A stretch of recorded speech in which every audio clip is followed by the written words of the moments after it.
Hey there, welcome back to the channel. My name is Yanis, I'm a canoe builder and I'm going to share some valuable insights on canoe building.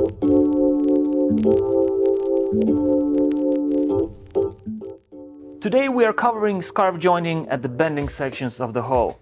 But before we dive into the project, please make sure you press that like button, as it will help YouTube algorithm to deliver this episode to those lonely souls who's building their canoes right now in their garages. In previous episode, we discussed two methods for connecting short planks into one long one.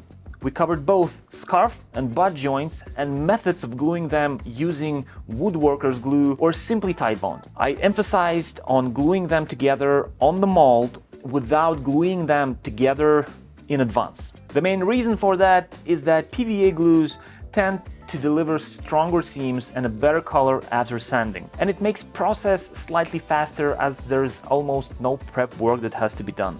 Now, if you are running low on planks and you are building your canoe as efficiently as possible without wasting any planks at all, or you might have only short planks left, you will end up in a situation where curvature of the hull will require full strength of planks. Some spots of your canoe have bent planks, and this bending applies a substantial amount of force on the wood fibers.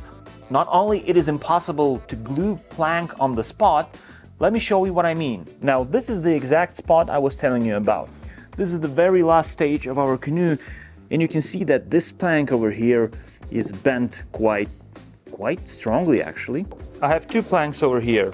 The one that is a single plank without, and it's not glued, and another one has a little scarf joint right over here. This one is glued.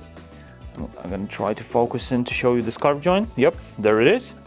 This is our scarf joint, and this one is just a single piece cedar strip, okay? Let me show you what will happen if I will try to bend in the regular strip that is not glued. I can insert it and I can bend it as much as I can. You can see the curvature goes here and the curvature goes down there, and the strip plank is really pushing backwards right now because the tension is quite strong. Now let me show you what will happen if I will try to do the same procedure with the strip that is glued together. In a situation like this, if I try to press it down into the mold, it will simply crack. And yes, the joint will crack because it's just not strong enough. The solution here is reinforcing your plank joint. The best way is to glue your plank in advance with a Tide Bond. You can do it with a super glue, which I'm using today for demonstration purposes, but remember, after applying a fiberglass and epoxy, super glue seams tend to gain black color, where woodworkers glues, PVA, Tide Bond, etc., they tend to better blend with more natural brown colors. Next, take your acetal acrylate or any other super glue and attach two pieces of cedar from both sides of the plank, right on top of the scarf joint. Pieces should cover 2/3 of the width of the plank, and I recommend using activator to speed up the process. Like so.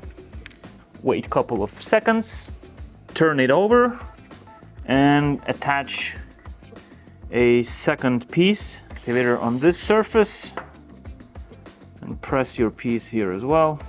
And now we have this kind of a sandwich with a scarf joint in between two pieces of cedar that holding it more securely in place. I am going to test it once again by attaching it in the same spot. Of course, make sure your reinforcement is not where your mold is.